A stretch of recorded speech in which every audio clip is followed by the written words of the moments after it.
नमस्कार दोस्तों। देखिए मित्रों, जैसा कि आपका रीट का एग्जाम है वो आ चुका है। 26 सितंबर को रीट का आपका एग्जाम है। तो अब ये जो समय है, ये वो समय है जब आपको पूरी तरह से अपने एक माइंडसेट की जरूरत है। इस समय आपने जो भी तैयारी की है, आपकी तैयारी तो हो चुकी है। जितनी जिनकी तैयारी होनी थी विद्यार्थियों की, वो तैयारी आपकी हो चुकी है। इस समय थोड़ा सा आपको माइंड को एक अच्छे से सेट रखते हुए, एक जगह ध्यान केंद्रित करते हुए, अपने आप को स्वयं केंद्रित करते हुए अपनी तैयारी के लिए इस चीज की आवश्यकता है। तो कुछ इस तरह के कुछ महत्वपूर्ण बिंदु हैं, उनके बारे में हम बात करेंगे, और जिससे निश्चित रूप से आपको लाभ होगा। देखिए, सबसे पहली अगर मैं बात करूं तो यहां पर जब 2020 में रीट की जो है रीट के एग्जाम के अकॉर्डिंग मैंने आरबीएससी की एसएसटी की किताबें शुरू की थी 6 से 10 तक की। तो वो जब किताबें कंप्लीट कराई, तो उन किताबों के दौरान जितनी भी आपको बातें बताई, उन बुक्स को कंप्लीट कराने के साथ साथ मैंने आपको बहुत सी बातें बताई थी। जिन विद्यार्थियों ने उन बुक्स को पढ़ा है मेरे साथ साथ, या जिन्होंने बाद में भी पढ़ा होगा, तो उनको अच्छे से ध्यान होगा कि वो केवल ऐसा नहीं है कि केवल हमने बुक्स ही कंप्लीट की थी, उनके साथ साथ कितनी ही महत्वपूर्ण बातें भी आपको साथ साथ में बताते थे। तो अब आपने ईमानदारी से अगर मेरी हर बात को फॉलो किया है, मैंने कहा कि आपको इस तरह से पढ़ाई करनी चाहिए, ये चीजें आपको पढ़नी पड़ेगी, तो बिना किंतु परंतु किए हुए जो है जिन्होंने अपनी तैयारी की है, तो अपने आप पर विश्वास बनाए रखिएगा। 100% आपका इस बार सिलेक्शन होगा। 100% आपका सिलेक्शन होगा। ऐसा कोई कारण नहीं है कि सिलेक्शन नहीं हो, और सिलेक्शन भी बहुत अच्छे मार्क से होगा, बहुत अच्छे नंबर से होगा। ऐसा नहीं है कि कट ऑफ 75 जा रही है तो बस आपके 75.1 आ गए, बस पूरे पूरे पास हो गए, नंबर आ गया। नहीं, आप बहुत अच्छे मार्क्स के जो है वो इसमें पास होंगे। अभी मैं आपको एक और उदाहरण दे रहा हूं। अभी जैसे जो एसआई का एग्जाम हुआ था, अगर आपने ध्यान दिया हो उस पेपर को, अगर आपने देखा हो, कितने ही क्वेश्चन एसआई के ऐसे थे जो सामान्यतः आपको पुस्तकों में या जैसे जो गाइड वगैरह है उनमें आपको नहीं मिलेंगे वो। लेकिन जो आरबीएससी की किताबें हैं, लाइन टू लाइन उठा करके आप देख लेना, 6 से 10 की जो किताबें आपको पढ़ाई है एसएसटी की, उन किताबों में से लाइन टू लाइन उनमें एग्जाम के अंदर क्वेश्चन आए हुए हैं। और जबकि एसआई के एग्जाम में तो ऐसा नहीं है कि उसमें आरबीएससी की किताबों को ध्यान केंद्रित करते हुए बनाया जाएगा, फिर भी उसमें से इतने पूछे गए क्योंकि ये बेस है। तो जो रीट का एग्जाम है, तो रीट का तो बेस ही है, सब कुछ आधार ही है। बोर्ड खुद कह रहा है कि हम आरबीएससी की किताबों में से पूछेंगे। मेन आपका बेस ये होना चाहिए, 6 से 10 की किताबें आपके माइंड में अच्छे से होनी चाहिए, और फिर एक गाइड ऊपर से पढ़ लीजिए, ताकि कोई बच्चे कुछ टॉपिक, क्योंकि सारे जो नहीं होते टॉपिक, तो वो भी आपके कंप्लीट यहां से हो जाए, कुछ एक्स्ट्रा मटेरियल भी मिल जाए। ये मैं शुरू से कह रहा हूं। और अगर आपने ईमानदारी से इस बात को फॉलो किया है, क्योंकि उस समय बहुत सारे विद्यार्थी ऐसे भी थे कि हमारी किताबें जब तक, वो सारी हमने किताबें कंप्लीट कर ली थी, और जब तक रीट की वैकेंसी नहीं आई और बोर्ड ने ये नहीं कहा कि हम आरबीएससी की किताबों में से ही पूछेंगे, उन्होंने तब तक ये बुक्स कभी शुरू ही नहीं की थी मेरे साथ। वो पूरी जो है 8-10 महीने यही सवाल पूछते रहे, आरबीएससी पढ़े या एनसीईआरटी पढ़े। तो इस तरह के जो होते हैं, ये चीजें सही नहीं होती, नुकसान विद्यार्थी का होता है, खुद का ही होता है इसमें। तो अगर आप ईमानदारी से फॉलो कर रहे हैं, तो ये केवल एक एसएसटी का मैंने आपको उदाहरण दिया है। ये उन विद्यार्थियों के लिए है जो पिछले 1.5-2 साल से कंटिन्यू यहाँ फॉलो कर रहे थे, जुड़े हुए थे, एक एक बात को मान रहे थे। और सीखने का ये है कि सीखने के लिए इतने यूट्यूब चैनल हैं, आपके टीचर हैं, आप जहां भी पढ़ते हैं, यहां से पढ़ते हैं और भी पढ़ते हैं। सीखने के लिए अच्छी चीज जहां से भी मिल रही हो वो आपको ग्रहण करनी चाहिए, क्योंकि आप विद्यार्थी हैं और आपका काम है सीखना। अब वो जहां से भी सीखने को मिले, अच्छी चीज को जो है वो कैच करना चाहिए। तो इसलिए अगर आप ईमानदारी से हर चीज फॉलो करते हैं, जो भी आपको शिक्षक बताते हैं, मैं हूं या चाहे कोई भी शिक्षक हो, सही चीज आपको सही मार्गदर्शन बता रहे हैं, आपको निश्चित रूप से अगर आप फॉलो करते हैं तो चयन आपका निश्चित रूप से होगा। यह भरोसा आप अपने आप पर बनाए रखें। तो पहली बात तो यह है। दूसरी बात यह है कि फोरम की संख्या देख करके कई विद्यार्थी हैं वो थोड़ा सा ऐसे, उनका मन जो है वो थोड़ा सा ऐसे हो जाता है कि यार इतने भारी संख्या में फोरम भरे गए हैं, लगभग 20-25 लाख, 26 लाख, 27 लाख, कि पहली बार इतने भारी संख्या में विद्यार्थी आए हैं। देखिए, मैं एक चीज आपको फिर से कह रहा हूं कि फॉर्म भरने से कुछ नहीं होता। जिन्हें आप इनमें से कम आप जैसे मान लीजिए अगर फॉर्म 25 लाख आए हैं, तो 25 लाख में से 4-5 लाख तो ऐसे होंगे जो एग्जाम ही नहीं देंगे। आप देख लेना फाइनल जो आंकड़े आएंगे, 4-5 लाख या 3-4 लाख तो ऐसे होंगे जो पेपर ही नहीं देंगे। बहुत सारे ऐसे हैं जो केवल एग्जाम देने के लिए देख रहे हैं कि हम तो देखेंगे कैसा आता है। बहुत सारे ऐसे हैं जिनकी तैयारी हो सकता है पहले से ही हो, लेकिन एग्जाम आगे से आगे पोस्टपोन होता गया और उनकी तैयारी वो उतनी अच्छी नहीं रह पाई। तो फोरम की संख्या को देख करके भी और कभी भी आपको डिमोटिवेट नहीं होना चाहिए। संख्या से कुछ नहीं होता है, आप में कितना दम है, आपकी कितनी तैयारी है, तो संख्या से कोई भी फर्क नहीं पड़ता। चाहे 25 लाख हो और चाहे 50 लाख हो, उससे कोई फर्क नहीं पड़ता। सीरियस जो अभ्यर्थी होंगे, इनमें 4 लाख 4.5 लाख के करीब जो है वो बहुत सीरियस अभ्यर्थी होंगे जो वास्तव में बहुत मेहनत कर रहे हैं। और उन अभ्यर्थियों के अंदर भी उनका चयन होगा जो वहां अपने माइंड को सही तरीके से यूज कर पाते हैं। तो थोड़ा सा इस चीज को, तो फोरम को आपको देख करके कोई घबराने की आवश्यकता नहीं है, क्योंकि आज भी कितने ही अभ्यर्थी ऐसे हैं जो उनको यह भी डाउट है कि हम बुक्स कौन सी पढ़ें इन रीट के एग्जाम के लिए। तो ये चीजें हैं, तो देखिएगा आपको कोई इसमें घबराने की आवश्यकता नहीं है। अगर आप पिछले 1.5-2 साल से यहां जुड़े हुए हैं, हर चीज को ईमानदारी से फॉलो कर रहे हैं, तो ये कोई भी चीज आपको प्रभावित नहीं करेगी। तो ये पॉइंट आप ध्यान में रखिएगा। इसके बाद में हम बात कर रहे हैं कि एग्जाम के अंदर जो है आपको एक चीज का ध्यान रखना है कि 150 क्वेश्चन आएंगे आपके, वो सभी आपको कंप्लीट करने हैं।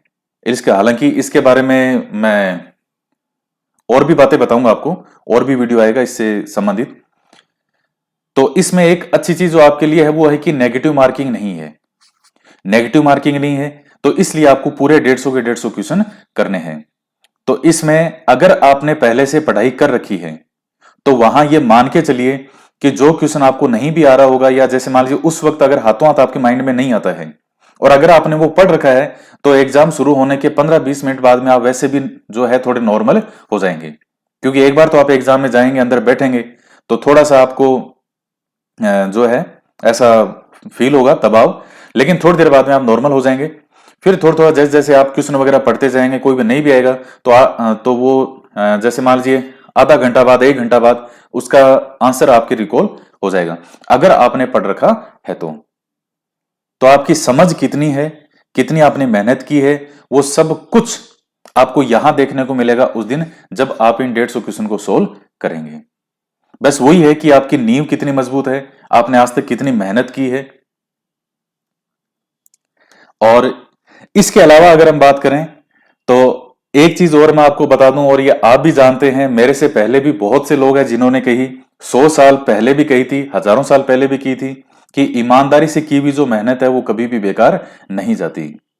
और कोई व्यक्ति कितना ईमानदार है ये उससे बेहतर कोई नहीं जानता कि किसने कितनी मेहनत की है। बोलने को कोई बोल सकता है कि मैं इतने घंटे पढ़ रहा था, मैं या नहीं पढ़ रहा था, तो लेकिन खुद से ईमानदार कोई नहीं होता। खुद को पता होता है कि मैं कितनी मेहनत कर रहा हूं।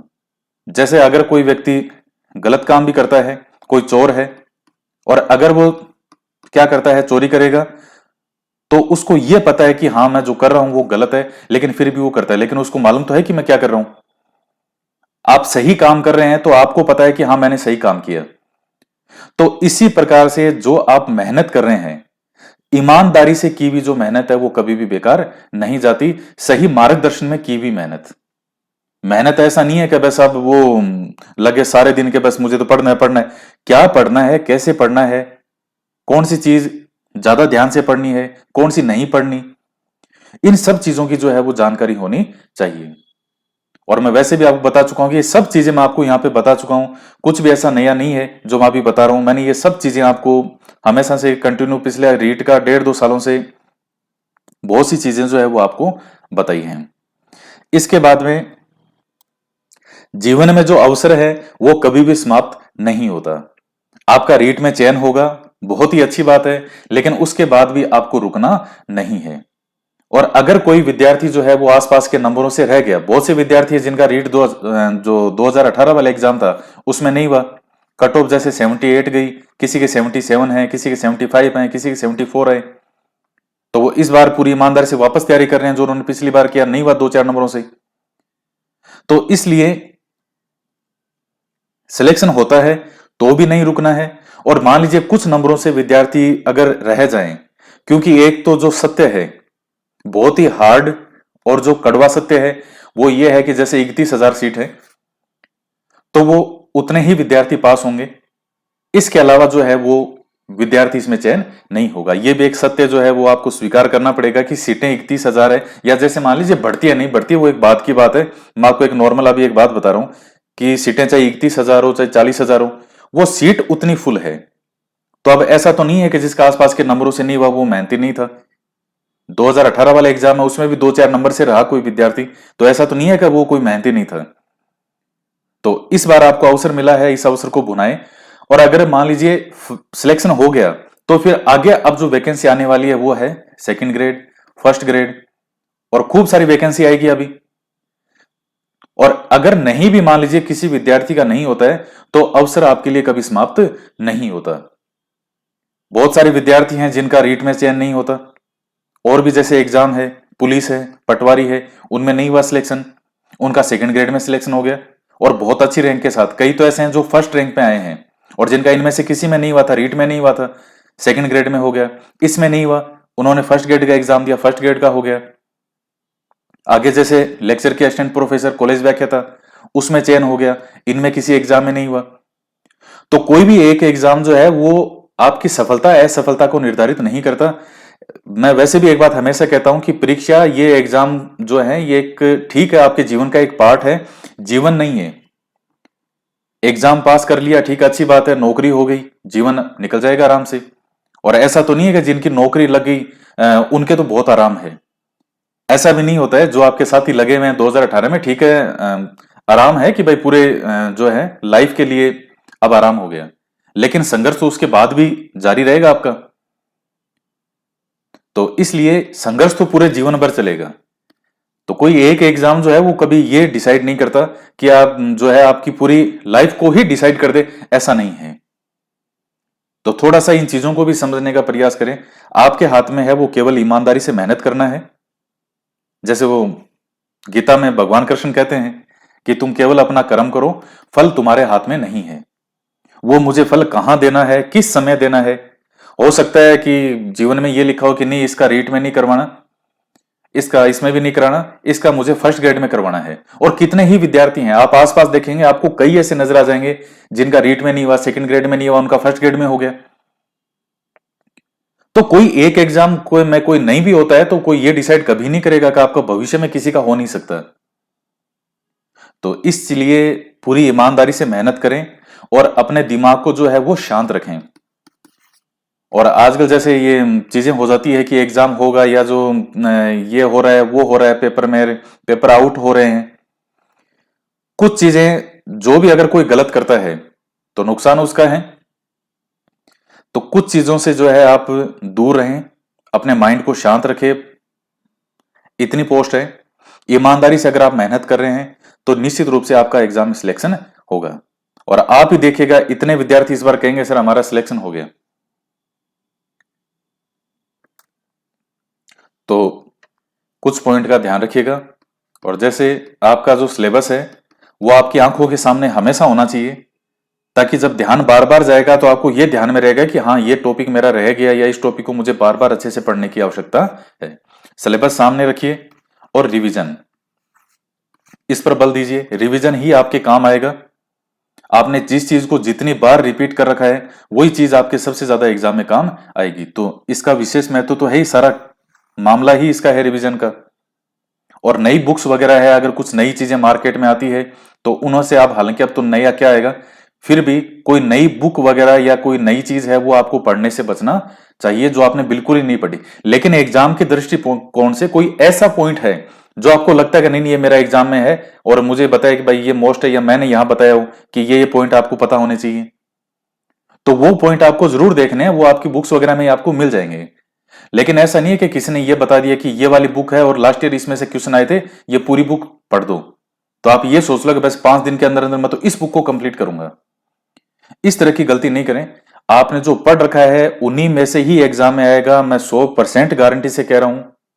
एसएसटी का जो आपका पेपर है, 80%, 70 से 80% पेपर केवल इन 6 से 10th की किताबों में से आ जाएगा, जो एसएसटी के विद्यार्थियों के क्वेश्चन आएंगे वो। और आप देख लेना, आप यही किताबें हैं, इन्हीं किताबों में से आपको मिलेगा। बाकी 20 से 25% जो है वो थोड़ा मान लीजिए कि आपने, जैसे मैं बताता हूं कि लास्ट में एक गाइड और पढ़ लीजिए, कुछ बची कुछ चीजें हैं, कुछ एक बार हो जाता है कि हमने गाइड भी पढ़ ली तो वो कंप्लीट हो जाता है। तो इस तरह से चीजों का रिवीजन करते रहें और जो आपने पढ़ा है उसको बार बार रिपीट करते रहें। और इसके अलावा जैसे मान लीजिए बाल विकास वाला है, तो बाल विकास का तो मैं आपको बहुत अच्छे से समझा चुका हूं कि कौन से टॉपिक ऐसे हैं, कैसे क्वेश्चन पूछता है, कौन सी चीजों में से केवल वो फैक्ट पूछता है, फैक्चुअल, और कौन सी चीजें ऐसी है जो कि आपके समझने वाली है। तो दोनों चीजों को, जैसे आज ही मैंने एक वीडियो बनाया था बाल विकास का, और उसमें जो मुख्य रूप से आपकी सबसे महत्वपूर्ण यूनिट में, जैसे जो पहली यूनिट है, तो बहुत यूनिट है भी बड़ी, वो काफी बड़ी, सबसे बड़ी यूनिट फर्स्ट वाली यूनिट है आपकी बाल विकास वाली, जिसमें ये जीन पियाजे के ये सारे सिद्धांत हैं जो सिगमंड फ्राइड के इनके सबके। तो कितने पॉइंट है उसमें, बहुत सारे पॉइंट हैं, जहां उसके पास एग्जामिनर के पास पूछने के लिए बहुत कुछ है।